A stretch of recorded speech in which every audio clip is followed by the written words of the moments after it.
வணக்கம். செய்திகள் வாசிப்பது சுதாரவி.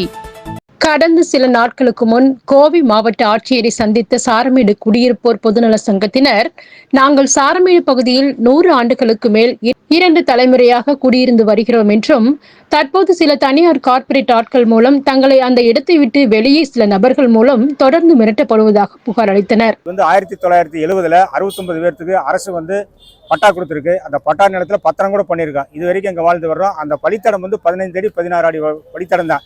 அது விவசாய பூமிக்கு போகிற வழி. அது இப்போ ரியல் எஸ்டேட்டில் சைட்டு இல்லாத பிரித்து ரியல் எஸ்டேட் போட்டு அங்கீகாரம் வாங்காமல் குளத்து வாய்க்கால் எல்லாம் மூடி, பொதுப்பணித்துறை வாய்க்கால் மூடி, வீடும் கட்டி ரோடு போட்டு அவங்களுடைய சுய லாபத்துக்காகவும் அதிக விலைக்கு விற்கிறதுக்காக எங்களை 60 அடி ரோடு திட்டச்சாலைங்கிறாங்க. எந்த திட்டச்சாலையும் இல்லை. விவசாய பூமிக்கு போகிற வழியை திட்டச்சாலைன்னு சொல்லி தப்பான தகவல் சொல்லி மனு கொடுத்து எங்களை மன உளைச்சலுக்கு ஆளாக்கிட்டு வர்றாங்க. அந்த புகாரின் மீது உடனடியாக விசாரணை மேற்கொண்ட மாநகராட்சி ஆணையர் சாரமேடு பகுதியை ஆய்வு செய்தார். அப்போது அங்கு உள்ள மக்கள் முறையாக பட்டா பெற்று வீடு கட்டி குடியிருந்து வருகிறார்கள் என்பது விசாரணையில் தெரிய வந்ததாக சாரமேடு குடியிருப்போர் பொதுநல சங்கத்தின் நிர்வாகிகள் செய்தியாளர்களிடம் தெரிவித்தனர். சாரமேடு பகுதி குடியிருப்போர் சங்கம் சார்பாக கடந்த திங்கட்கிழமை கோவை மாநகராட்சி கலெக்டரிடமும் மாநகராட்சி கமிஷனரிடமும் மனு கொடுக்கப்பட்டது. அம்மனுவின் அடிப்படையிலே இன்று எங்கள் பகுதிக்கு கள ஆய்வு செய்தனர்.